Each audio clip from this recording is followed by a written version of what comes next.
Hi guys. Due to the fact that I didn't feel too well for the last couple of days, and also because the weather was, um, well, really not too good, I couldn't quite finish spraying all the metal parts of the Ever Ready N3 with the final lacquer coating that is required to protect the paint coating I gave it. So, well, you'll need to wait just a little bit longer before I can show you the reassembling of the cabinet of the Ever Ready. And also, you'll agree with me that if I want to start testing and aligning the chassis, the restored chassis of the Ever Ready, I still need one ingredient, so to speak, that I still lack for the moment, and that is an adequate power source, specifically for the B plus voltage, but also for the powering of the filaments of the heaters. So I'm starting a new mini series, which I would call the making of a DynoBat. Now, before I go into what a DynoBat is, let's consider this. As I said just before, just a few seconds before, to test a vacuum tube radio, you need a B plus voltage. Now, I've done a bit of reading on all sorts of portable radios from the 40s and 50s, and even the early 60s, and they all used, one way or another, batteries that could supply B plus voltage. And those voltages could go anywhere between, say, 60 volts to up to 90 volts. There were specific batteries, like the Ever Ready batteries. You had a model which could supply 67.5 volts, and you had another one which could supply 90 volts. Now, it turns out that the Ever Ready N3 Porter radio needs a B plus voltage of 90 volts. Obviously, I don't have a 90 volts battery, as you can well imagine. Well, let's consider this.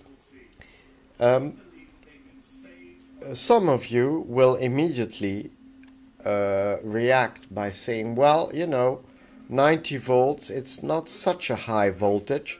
There exists a simple way to make it. And indeed, there are a few options available. Probably the simplest solution would be to buy, I'd say 10 9-volt alkaline batteries and connect them up in series, and there you go, you have your 90 volts B plus battery. But consider this too. Alkaline batteries, although not as expensive as rechargeable batteries, are one-time use only, in the sense that as long as they are sufficiently chemically charged, they will provide you with the necessary voltage. But as the chemicals start to react and deplete inside the batteries, the voltage drops in an irreversible way. Now, consider also that the chemicals used in such batteries is very toxic, specifically for the environment. And I may not sound like a typical green-hearted person, but I like the environment. I love the environment, and I'm certainly not going to use old-fashioned alkaline batteries.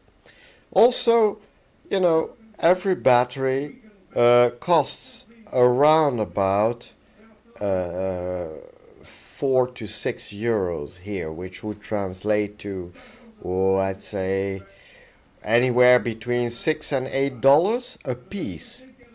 Now, if you consider you need 10 of those to get 10 volts, well, I don't think it would be such a good idea to use it to create necessary voltage.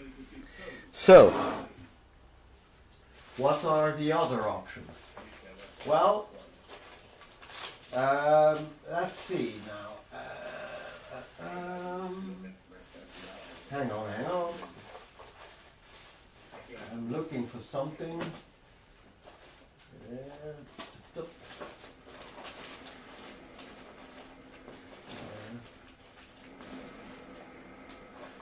I'm looking for a pen, just give me a moment. Okay. Yep, this is the one. Okay, hang on. So,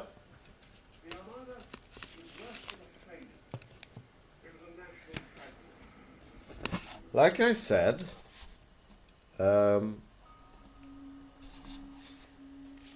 you could have the option of alkaline batteries.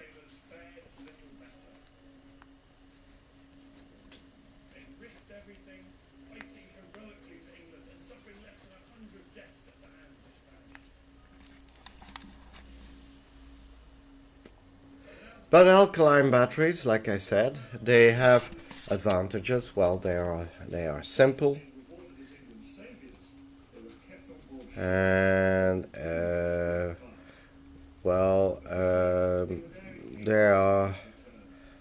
they supply a lot of voltage, so sufficient voltage. So they supply sufficient voltage for, let's say, a reasonable while, and those are the pluses.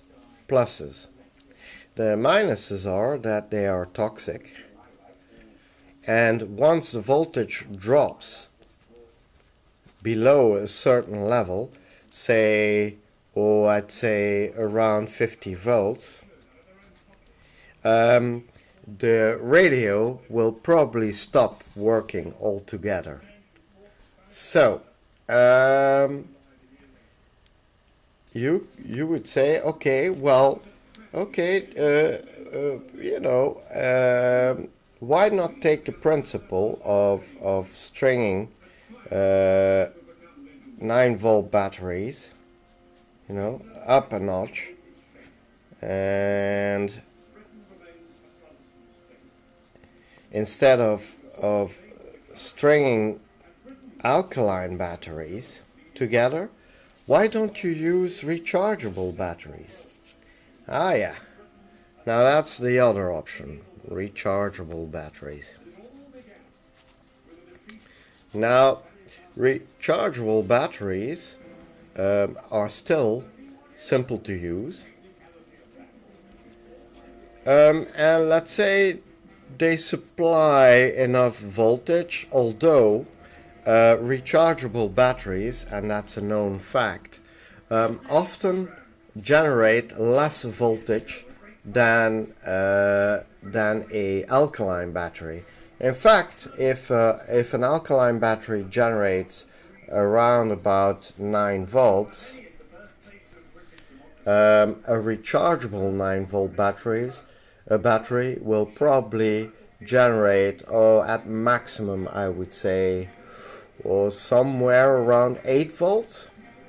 So if you would use 10 of those, you would only have 80 volts and not the required 90. So instead of 10 of those, so you will need 10 of those, instead of 10 of those you would need 11, which immediately would drive the price up. Also, they are still toxic, and they require recharging. Now you might say, what's the big deal? I mean, you can recharge those batteries and use them again and again and again, and for quite a few number of cycles, so I would estimate somewhere around 50-60 cycles. So that would certainly cut their initial price down if you calculate it over the number of hours you could use them. However, you need a charger to charge them. Now, either you charge them one by one, and then you probably could get away with a charger of, say, $15, but then you'd be quite busy, because charging each battery would take, if you take fast charging, say 4 hours per battery. If you have 11 of those, it would take you 44 hours in total recharging time, if you do them piece by piece. Or you could build one big charger and then charge them all at once. But a charger also costs money. Now you can imagine that a charger of 90 volts costs a little bit more than a simple charger for a 9-volt battery. So I was beginning to think, well, you know, this option, the alkaline battery option, is expensive. If let's say we calculate $5 a piece, that would be $50. A rechargeable 9-volt battery, say that is about $12 a piece, and you would need 11 of them. That would be $121 for the batteries, and I'm not talking about a 90-volt charger. If you take a simple charger, that would be $15. So that would be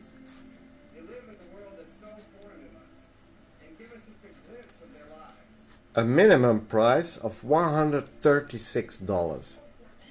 Now, and if we talk about a 90-volt charger, the price could be anywhere between $136 and say $200. Now, you know, for that price, I'm starting to think there must be a simpler way to do it. And indeed, there are two more options.